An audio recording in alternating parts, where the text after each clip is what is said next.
Ce sont des révolutions qui ont allié la protestation sociale et la désespérance démocratique.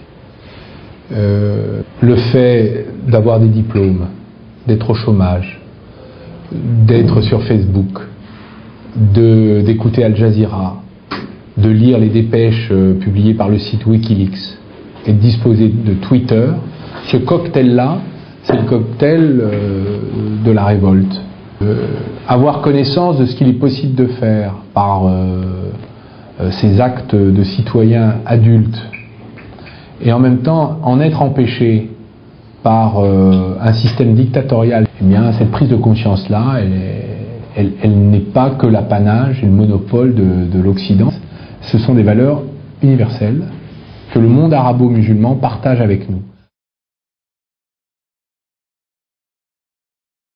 C'est le rapprochement de nos valeurs, là où on a voulu nous faire croire que nous étions des ennemis presque héréditaires, par l'islamisme d'un côté, l'occidentalisme croisé de l'autre. Je veux remercier les révolutionnaires tunisiens qui nous ont permis, à nous Français, de dire dans notre pays qu'on a les mêmes valeurs et qu'on veut bâtir le même monde. C'est très important pour le vivre ensemble ici.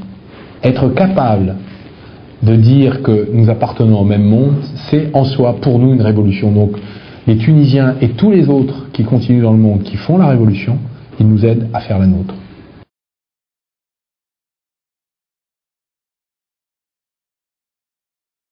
Tous les présidents, dans les processus électoraux, ont d'abord été des candidats outsiders. Car je défends un nouveau socialisme. Celui qui inventera le nouveau modèle français d'ailleurs, ou européen, de l'après-crise, pendant qu'aujourd'hui nous regardons s'écrouler le modèle social français de l'après-guerre. L'ancien socialisme est impuissant aujourd'hui à changer la vie et la société. Le socialisme dit moderne de l'adaptation à la mondialisation a été condamné. Donc nous inventons le socialisme de la République plus forte que l'économie, la mondialisation et les marchés.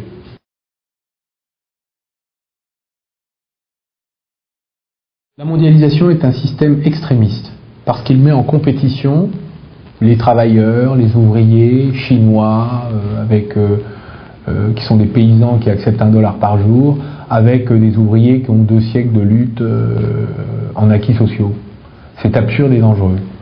Elle met en compétition le paysan ivoirien avec le paysan américain. C'est absurde et dangereux.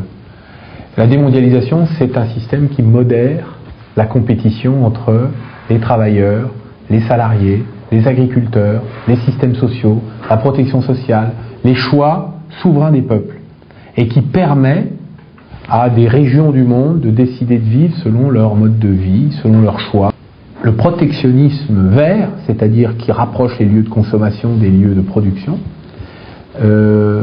est pour moi le nouveau keynésianisme du XXIe siècle, c'est-à-dire la manière finalement d'organiser la réindustrialisation des pays en voie de sous-développement comme au nord. Chez nous, nous avons des zones de sous-développement, et le développement des pays du sud qui n'ont pas émergé.